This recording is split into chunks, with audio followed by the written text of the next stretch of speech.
Miles Mcvay, one of the top tackles, one of the top players in the 2023 recruiting class, has announced his top 6. And he's also set an announcement date. Obviously, if I'm making this video, it's because Jackson State is in it, but we'll get into that in a moment. How I knew about this is because it hasn't blown up yet. It's been reported on by a few people, but it hasn't blown up yet.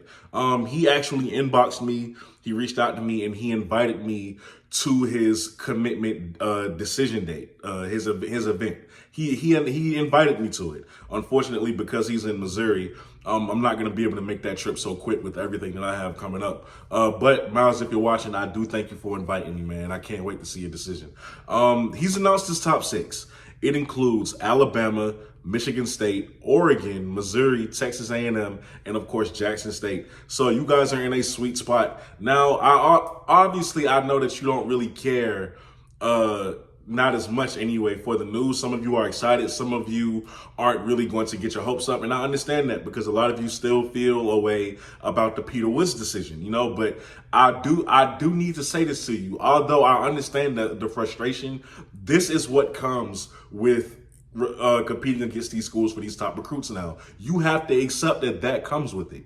You feel me? You have to accept that sometimes you're going to lose on these kids, and you have to be okay with that. You have to wish them the best and move on. Otherwise, you are no better than some PWI fan bases who make racially insensitive comments towards the kids when they don't choose their school. It wouldn't make you any better. So yeah, I just want to say that. So his decision is on August 11th. And the decision is going to be made at 6 p.m. 6 p.m. if I'm not mistaken. And what I love about his decision for this event, for his commitment date, he's actually turning it into a back to school drive. So if you are in the St. Louis area, or if you are a media outlet who plans on being at Miles Mcvay's commitment event, you are encouraged to bring school supplies for those kids, for the kids of the St. Louis area. Now, as for Miles Mcvay, he's one of those guys who has been playing varsity and just older competition very early on in his football career, okay? He's 6'6", 6'7", actually, 350 pounds. He's huge, right? And when he visited Jackson State, you could tell the coaches really loved him. They really loved him. Coach Prime got to speak with him. Jackson State loved what they saw in Mr. Miles Mcvay. Now, there was one specific part of the video where he visited where he did the little punch, right? And coach kind of felt that a little bit. And he was, he kind of said to himself like, man, this is a kid we need to have.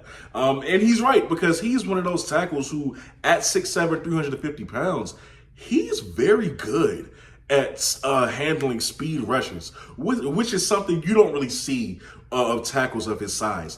For a speed rusher to be as athletic as they are, to bend the way that they do, to get to the quarterback at 6'6", 350 pounds, he can jump off the porch straight out of high school and handle a college defensive end. I'm very much certain in that, and I know a lot of scouts are as well. Now, he is a 4-star prospect. It's very hard to get that 5th star, as you guys know. They're always less than, I think Ken said it a couple days ago. It's actually less than 30 per class of 5-star recruits, but he is one of the highest recruits in the class.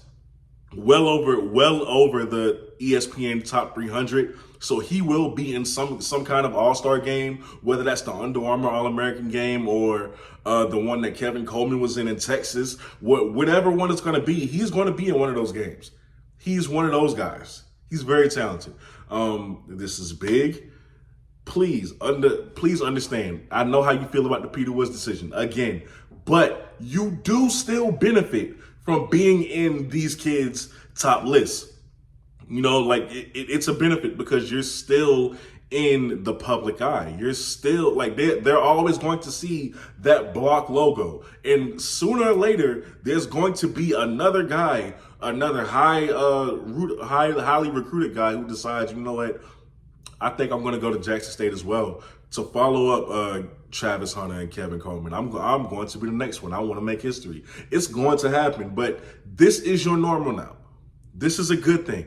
You're competing with top schools in the country. This is a part of the territory. You got to get used to it, unfortunately. Well, not unfortunately. You just got to get used to it. You got to get used to it. But that's all about all I had to say about that. Keep in mind, I have an interview with South Carolina State's Power 5 DB that they are bringing from the ACC conference, Wake Forest to be specific, in the school. Mr. Zion Keith, he's coming through in a couple hours, 5:30. Be there, 5:30 p.m. Eastern. Be there. All right, it's going to be a dope interview. I already know. I'm excited to have this man on. Also, more videos are on the way. And with that being said, you're watching the CFL podcast. I go by the name of Kobe. I'm out.